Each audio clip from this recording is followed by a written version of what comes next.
Well, it's happened. I looked at my Tanda app to see my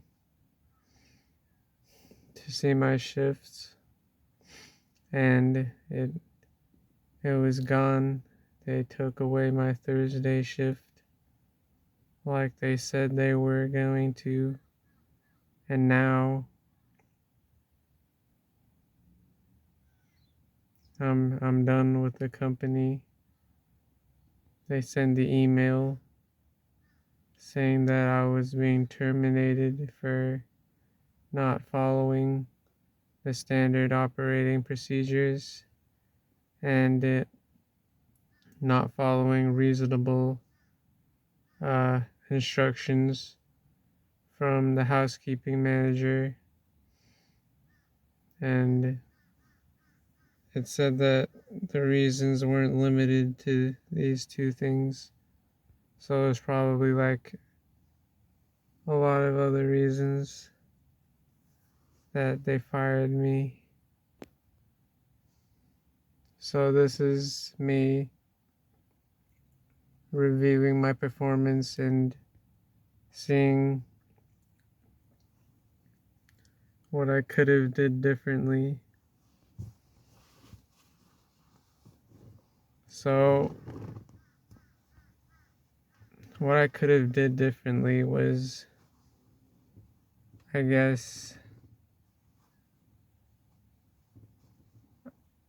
I know if I finish the rooms after 25 minutes, then I might have never got fired. But then I remember that there's not supposed to be any stains on like the bed sheets or the pillowcases, and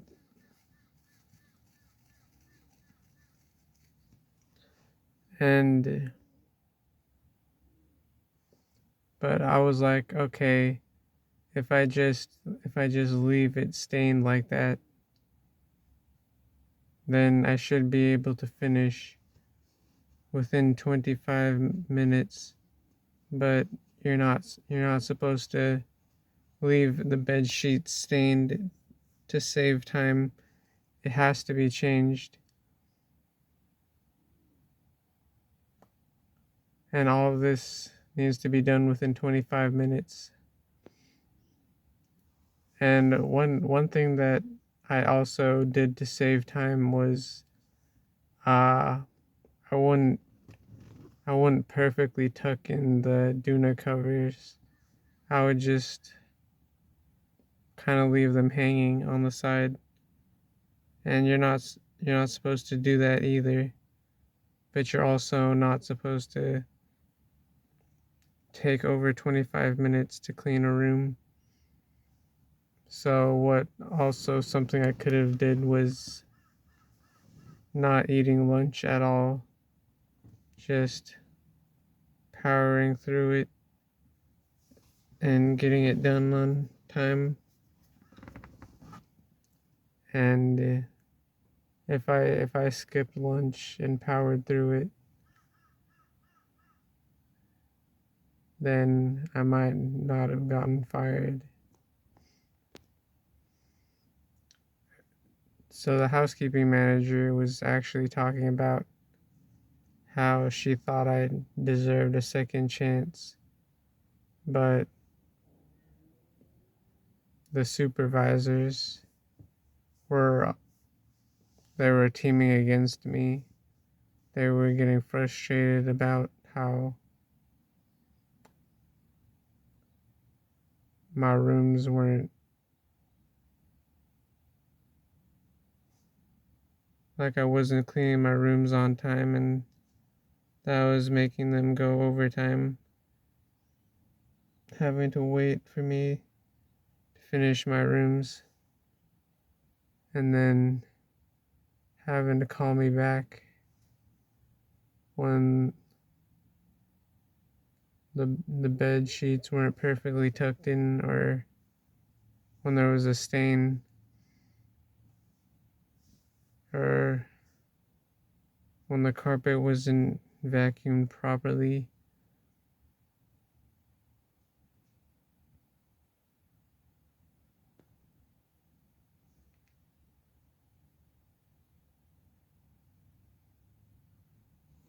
So I registered for a police check yesterday, and I used my healthcare card instead of my Medicare card as ID, and I'm hoping that this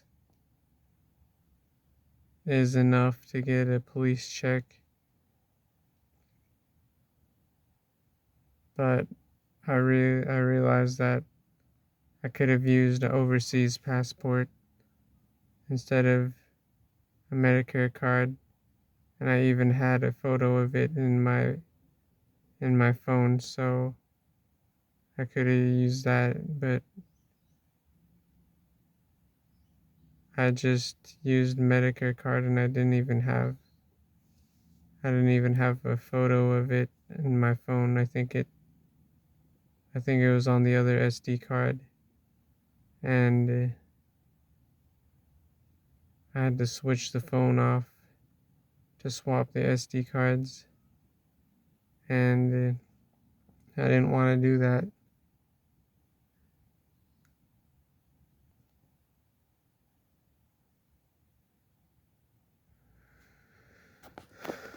Hopefully I can get my police check and then go to this orientation for Absolute Domestics, and then get started on this other job.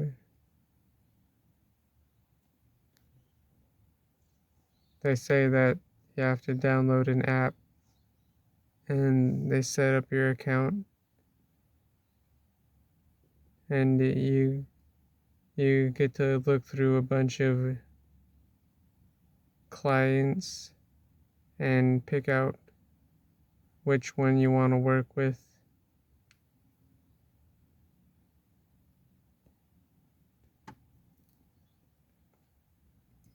But if I don't get my police check and I don't pass this orientation, then I can't get started on the job.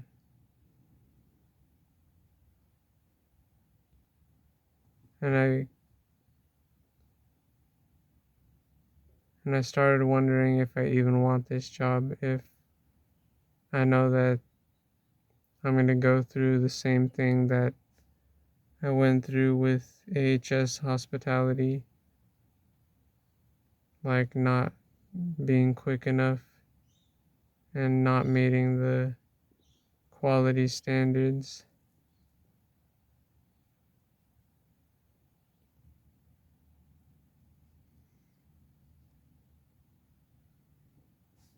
I think I need to call Trudy before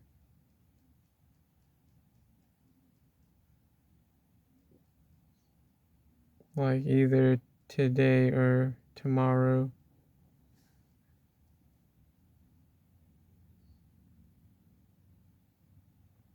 Or maybe email her about this orientation and maybe get an address. I already know it starts at 10 a.m. and goes till 2 p.m. And I actually think I might know the address.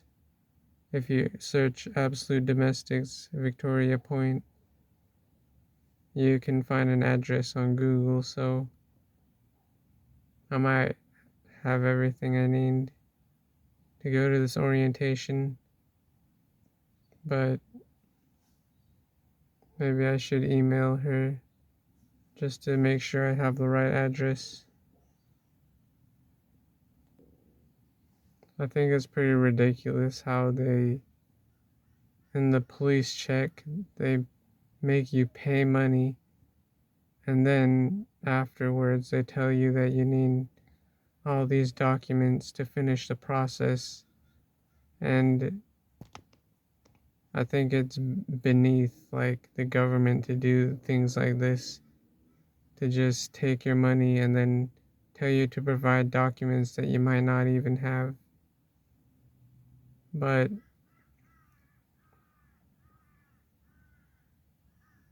of course, it's more profitable, and when it's more profitable, that's what these companies are going to tend to do. I got an appointment on Tuesday next week at 10 a.m. It's employment consultation. So I guess that's my opportunity to tell them that I got fired, and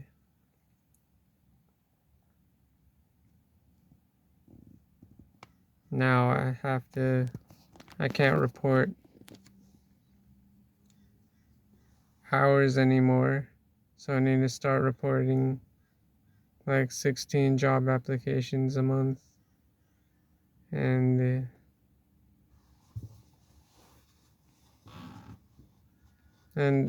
this is necessary because I think they're going to start paying me $770 a fortnight to apply for 16 jobs a month. So I definitely can't stop the job applications because of this pay. So what I'm trying to do is I'm trying to shortcut your career and make sure that you don't make the same mistakes that I did, because in the short run you're gonna feel like, oh, I don't need to improve. You know, I pretty much get paid the same amount whether I improve my work or whether I stay the same. But you probably do need to improve, because if you don't, then your employer isn't gonna be giving you any more chances, because they gave you the chance so you could improve. And if you're not improving, then they're probably gonna fire you. So basically, the lesson of this video is never get complacent and think that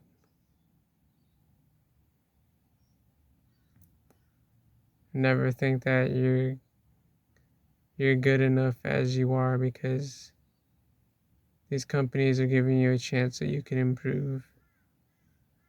And to just to keep your job, you need to be improving. So you have to improve. And that's all I got for the video. Goodbye.